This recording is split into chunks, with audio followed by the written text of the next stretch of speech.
Hey, hello again. I'm back a little quicker this time because during the unboxing, I talked about how I wanted to make a video about Maystorm and Ultimate X-Men #1.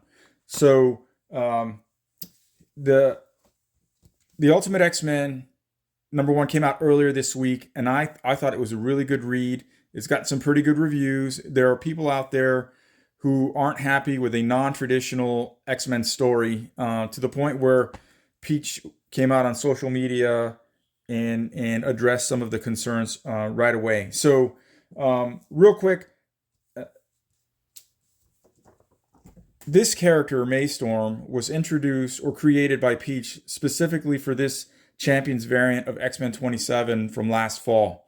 Now, um, there are some people out there who think she's going to be a big deal. I guess I'm part of that crowd, and so I just want to talk a little bit about Maystorm and maybe some comics to pick up if you can, while you can, before they become unaffordable. So the #1 book I think people should go after is really X-Men 27, this Champions variant, right? The next book is Ultimate Universe #1. In this book, she appears at the tail end, right? So there's a 2-page spread and 2 panels with Maystorm, right? And this also introduces for the first time the locket that Armor is going to use in Ultimate X-Men #1. Now, Maystorm does not appear in this comic whatsoever. I confirmed it. I opened this book and flipped through it, and she's not in the book. She appears in 2 panels on a 2-page spread, and she also doesn't appear in this book story-wise.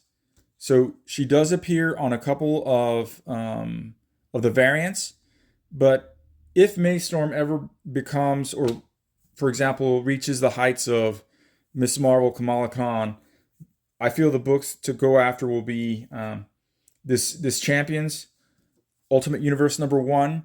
There's a 1 in 100 that is already going for quite a bit. I guess it's based on the rarity. But Ultimate Universe #1, followed by Ultimate X-Men #2.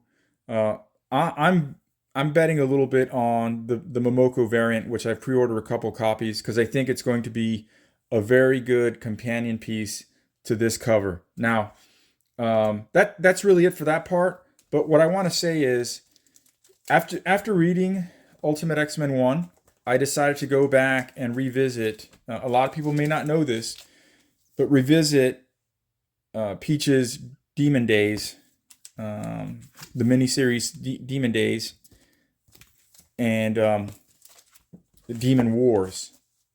So in this series, there are a lot of the same elements that are, I don't want to say they're being recycled, right? Because it's only been one issue. But in terms of this armor, this ancient samurai looking armor, it's used in here, like behind Mariko. This is the version of Mariko and the version of Black Widow. But there's an ancient Oni character that's, I don't want to spoil it if you're a viewer out there and you want to go back and read this, but almost like a token, right? The jaw armor of this creature is how she gains some of her powers.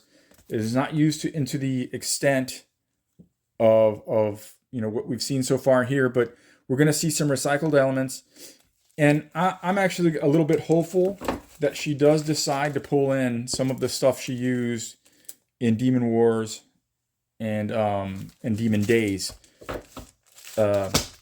Really, that's what I wanted to get after on this short video. If you're out there hunting, if you happen to stumble across, look for these 2 books, and then I recommend before final order cutoff, which I believe is this weekend. Grab yourself a copy of Ultimate X-Men #2, the Momoko variant. That's all I got. Thanks for watching. Later.